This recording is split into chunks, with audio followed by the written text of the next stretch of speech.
एगो मेहरारू अपने आदमी से बतावत बा ये सिलेंडर के महामारी में का बतौलिन।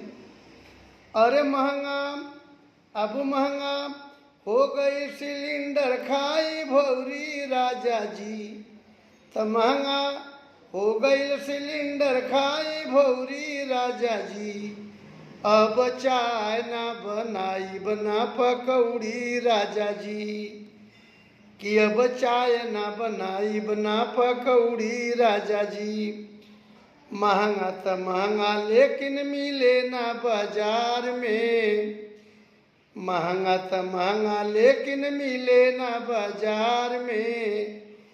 लाइन लगा के लोग खड़ा बा कतार में। कि मिले ना सिलेंडर होला मिले ना सिलेंडर होला दौड़ा दौड़ी राजा जी। अब चाय ना बनाई अब चाय ना बनाई बना पकौड़ी राजा जी। अब चाय ना बनाई बना पकौड़ी राजा जी।